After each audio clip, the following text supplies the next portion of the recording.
अफसानचा एक ओ से क़ज़ई सन्फ़ है। सूरज के 7 रंगों की तरह, क्योंकि जब हम धूप के टुकड़े को प्रिज़्म में से गुजारते हैं तो उसके अलग अलग 7 रंग नज़र आते हैं, जबकि बग़ैर प्रिज़्म के ये सिर्फ धूप के सुनहरे रंग दिखाते हैं।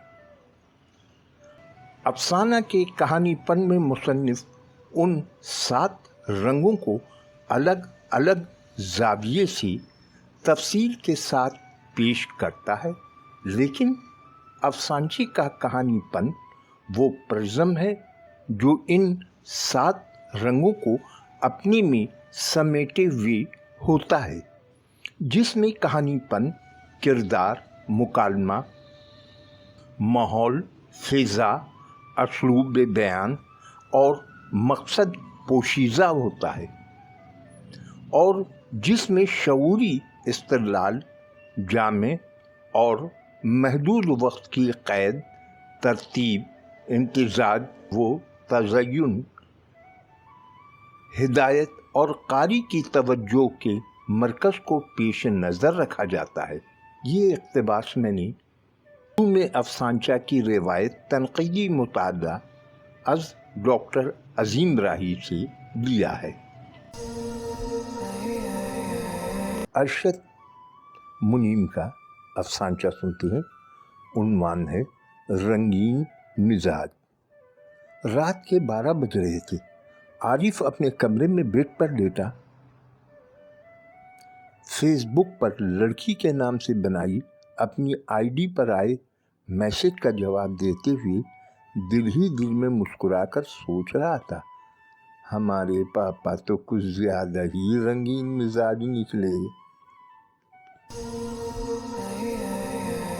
निशात यास्मीन खान का अफसानचा बहादुरी सुनते हैं।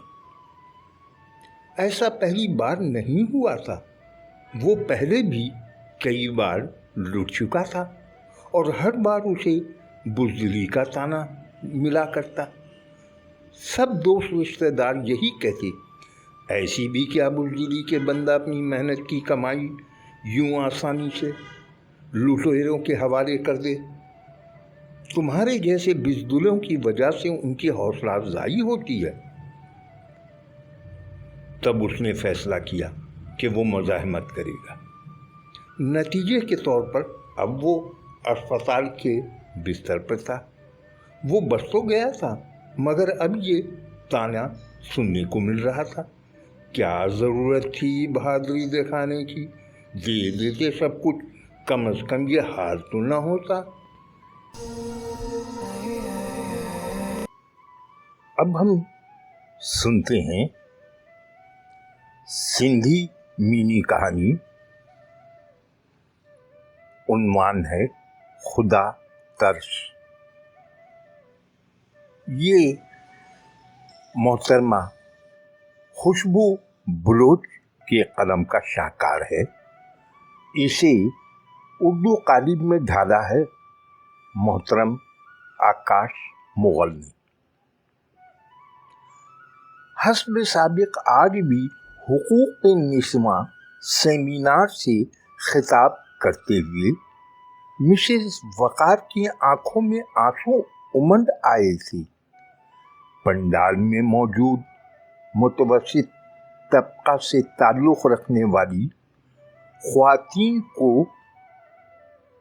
तमानियत का एहसास हुआ कि कोई तो है जिसने उनके दर्द को दिल से महसूस किया, जो उनके साथ होने वाली ज़्यादतियों और नारवा सलूक के खिलाफ हुकूक निस्वां की जद्दोजहद में उनके शाना बशाना खड़ी है। मिसेस वकार को स्टेज से उतरते ही बेशुमार औरतों ने घेर लिया। कोई उनके साथ सेल्फी लेने की ख्वाहां थी तो कोई अपने मसाइल बयान करने को बेचैन। मिसेस वकार خندہ پیشانی سے انہیں ہر ممکن ساتھ دینے کی یقین دہانی اور دل جوئی کرتی، ان کے ساتھ سیلفیاں بنواتی رہی جنہیں اسے میڈیا پر مشتہر کرنا تھا۔ عورتوں کی خوشی قابل دید تھی، کئی عورتیں تو اسے انسانی روپ میں فرشتہ قرار دے رہی تھیں۔ وہ رات گئے سیمینار سے واپس گھر پہنچی تو اس کے انتظار میں کھڑی ملازمہ حلیمہ دوڑی چلی آئی۔ بیگم صاحبہ، آپ کے لیے کھانا تیار کر دوں؟ حلیمہ نے پوچھا۔ نہیں حلیمہ، پہلے مجھے گرما گرم چائے پلا دو، پھر گھنٹہ بھر کے بعد کھانا تیار کرنا۔ مگر بیگم صاحبہ، حلیمہ منمنائی۔ برہمی سے مسز وقار نے کہا۔ مگر کیا حلیمہ؟ بیگم صاحبہ، اس وقت رات کے 10 بج رہے ہیں، گھنٹے بعد کھانا تیار کرنے اور کھانے کے بعد برتن سمیٹنے میں مجھے 12 بج جائیں گے، اور پھر اتنی دیر سے واپسی پر مجھے سواری بھی نہیں مل سکے گی، اور میں نے آج صبح آپ کو بتایا بھی تھا کہ میرا بیٹا بہت بیمار ہے، اسے اسپتال لے کر بھی جانا ہے۔ میں نے اسی سلسلے میں آپ سے کچھ رقم کی بھی درخواست کی تھی۔ بیگم وقار نخوت سے ناک بھونچ چڑھاتے ہوئے بولی، تم لوگوں کا تو دماغ خراب ہے، تمہیں چاہیے روز روز مفت کے پیسے، کام کے نام سے تم لوگوں کو بخار چڑھ جاتا ہے۔ اب جاؤ اور خاموشی سے جا کر چائے بنا کر لے آؤ۔ حلیمہ آنکھوں میں امنڈ آئے آنسوؤں کو پیتے ہوئے چائے بنا کر دینے کے بعد رات کے کھانے کی تیاریوں میں جٹ گئی۔ اسے اپنے بیٹے کا خیال آیا جسے صبح وہ بخار میں جھلستا گھر چھوڑ آئی تھی، اس امید کے سہارے کہ گھر واپسی پر بیگم صاحبہ سے کچھ رقم لے کر اسے ڈاکٹر کو دکھائے گی۔ سب کاموں سے نمٹ کر وہ مسز وقار کے پاس آئی۔ بیگم صاحبہ، میں نے آپ سے کچھ عرض کیا تھا کہ میرا بیٹا، مسز وقار تقریباً دہاڑتی آواز میں بولی، لگتا ہے کہ تم جان نہیں چھوڑو گی میری۔ اس نے بیزاری سے پرس کھول کر 5000 کا نوٹ نکالا۔ اس وقت تو میرے پاس کھلے پیسے نہیں ہیں، کل دے دوں گی۔ لیکن بیگم صاحبہ، میرا بیٹا، حلیمہ بولی، تیز بخار میں پھنک رہا ہے، اسے دوا لے کر دینی ہے۔ مسز وقار غصے سے بولی، کچھ نہیں ہوتا تمہارے بیٹے کو۔ اچھا، مجھے نیند آ رہی ہے، خدا حافظ۔ اگلے روز دن کے 12 بج گئے، مگر حلیمہ کو کچھ پتہ نہ تھا۔ مسز وقار نے ڈرائیور کو اس کے گھر بھیجا، کیونکہ اس کا پورا گھر حلیمہ ہی سنبھالتی تھی۔ ڈرائیور نے آ کر بتایا کہ حلیمہ کے بیٹے کو رات گئے حالت خراب ہونے پر سرکاری اسپتال لے جایا گیا تھا، جہاں وہ ادویات نہ ملنے کے باعث فوت ہو گیا۔ وقار گھڑی بھر کے لیے خاموش ہو گئی۔ اس نے فوراً سول سوسائٹی کے دوستوں اور میڈیا کے نمائندوں کو فون کر کے فی الفور اپنی رہائش گاہ پہنچنے کی تاکید کی۔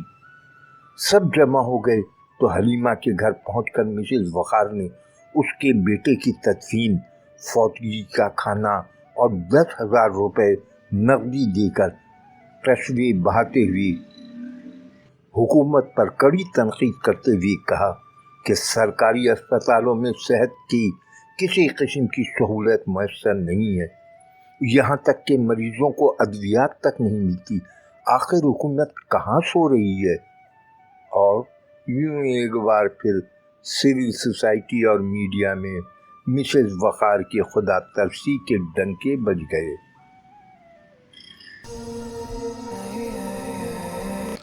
आइए सुनते हैं साजिद महमूद का अफसानचा ईद सईद। वो काफ़ी देर से खिड़की के सामने खड़ी होकर खाली नज़रों से वीरान सड़कों को देखने में महव थी कि अम्मा की आवाज़ सुनाई दी। अरे जमीला, मैं देख रही हूँ काफ़ी देर से किन ख्यालों में गुम हो। कुछ नहीं अम्मा, बस सोच रही थी कब तक कि शहर में सन्नाटे छाए रहेंगे। मुझे तो कभी कभी वहशत होने लगती है। 13 साल जमीला बोली। इस बार ये सिर्फ चंद दिन के लिए है। तुम अल्लाह मियाँ से दुआएं मांगती रहा करो। अम्मा की आंखों में उम्मीद के दिए रोशन थे। अम्मा, हमने इस बार भी देर कर दी ना। क्या इस ईद पर भी मुझे नए कपड़े नहीं मिल सकेंगे? जमीला ने मायूसी से अपनी माँ से पूछा। चंदा, हुकूमत ने सादगी से ईद मनाने का कहा है और मेन मुलाकात पर भी पाबंदी आयद कर दी है। ऐसे में ईद पुराने कपड़ों में ही मना लेंगे ना।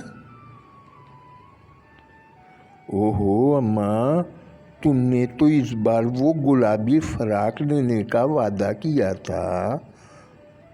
अम्मा नासिहाना अंदाज में गोया हुई। इस बार भी हम अकेले तो नहीं हैं। बस अल्लाह की मसलहत है कि वबा की वजह से कई लोग नए कपड़े नहीं बना सकेंगे। अब सभी पुराने कपड़े पहनकर ही ईद मनाएंगे, तो क्या हम नहीं मना सकते? कब्र अखवंद अब्बास का एक दिलचस्प अफसाना। उन्होंने इसे सिंधी में लिखा है, जिसे उर्दू का तहरीर दिया है आकाश मुगल ने।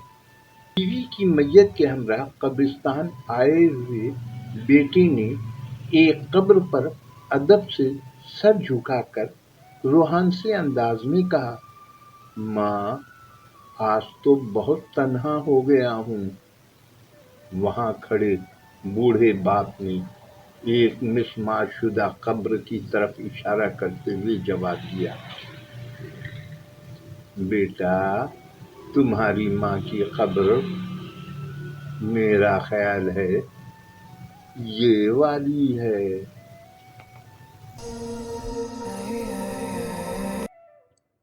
दोस्तों, ये चैनल किसी माली मुनाफत के लिए नहीं बनाया, वरना 1000 से ज़ायद सब्सक्राइबर हो चुके हैं। मोनेटाइजेशन के लिए अप्लाई कर देता ताकि इश्तिहार आना शुरू हो जाएं, लेकिन नहीं, ये चैनल सिर्फ अफसानचे को मकबूल कर बनाने के लिए बनाया है। अदब से अगर आपको भी शगफ है तो खुद भी सब्सक्राइब करें और दोस्तों से भी कहें कि वो सब्सक्राइब करें। साथ ही साथ घंटी का बटन ज़रूर दबाएं ताकि अफसानचा अपलोड होते ही आप तक खबर पहुंच जाए। हिंदको ज़बान का एक मुख्तसर अफसाना सुनते हैं। उन्वान है तजरीद। इसे सैयद माजिद शाह ने تحریر کیا ہے،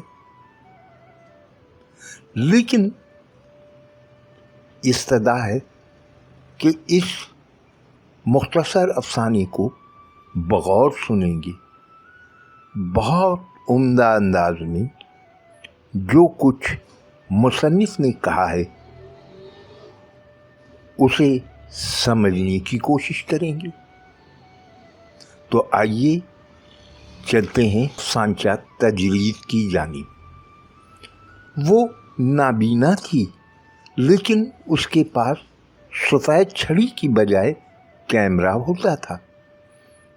اچھے لوگ جو دوسروں پر ہنستے نہیں ہیں اور دوسروں کا بہت خیال رکھتے ہیں، وہ ہمدردی جتاتے ہوئے اس سے کہتے کہ وہ سفید چھڑی ضرور پاس رکھا کرے، اس سے راستے کی مشکلات میں کمی واقع ہو جاتی ہے اور دیکھنے والے لوگ محتاط ہو جاتے ہیں۔ وہ تحمل سے جواب دیتی، ایک تو میں آنکھوں سے نہیں پورے جسم سے دنیا کو محسوس کرتی ہوں، دوسرا میں کیوں اپنے متعلق لوگوں کو محتاط ہونے کا موقع دوں؟ انہیں اپنی بینائی پر ناز ہے تو آئیں، انتہائی غیر محتاط ہو کر تشریف لائیں۔ وہ سوچتی، میں آنکھوں کے نہ ہونے کا عذاب اپنے باقی اعضاء کو کیوں دوں، جبکہ وہ تو جوان اور تندرست ہیں۔ میں اپنے اعضاء کی خواہش کا گلا گھونٹنا دانشمندی نہیں سمجھتی۔ اسے گلے میں کیمرہ لٹکائے دیکھ کر وہ لوگ جو آنکھیں رکھتے تھے، یقیناً یہی وہ لوگ تھے جو دوسروں کا خیال رکھتے ہیں اور لوگوں کا ٹھٹھا نہیں اڑاتے۔ وہ خوش ہوتی اور کہتی، یہ ہے وہ بینا لڑکی جو اڑتے پرندوں کی آواز سن کر تصویر کھینچ لیتی ہے اور پرندہ پر بھی نہیں مار سکتا۔ اس کی تصویروں میں درخت پودے پس منظر کے ساتھ موجود ہوتے تھے، گویا اس پر صرف منظر واضح نہیں تھے، وہ بہت دور تک چہرے کو محسوس کر لیتی تھی۔ اس کے البم میں شام کے منظر دیدنی ہوتی تھی، لوگ سرمئی تصویریں دیکھ کر ایک دوسرے سے سرگوشی کرتے، کیا اسے بادلوں کے ٹکڑوں میں لگی آگ کی تپش بھی محسوس ہوتی ہے؟ اس کے البم میں حاصل البم وہ تصویریں تھیں جن میں غیر محتاط لوگوں کی گھورتی آنکھیں ایسے زاویے سے نمایاں تھیں کہ ان کے سرخ ڈورے شفق کی طرح بجھتے افق کو روشن کیے ہوئے تھے۔ یقیناً یہ ان لوگوں کی آنکھیں تھیں جو سفید چھڑی کے بغیر ہر فرد کو آنکھوں والا سمجھتے ہیں۔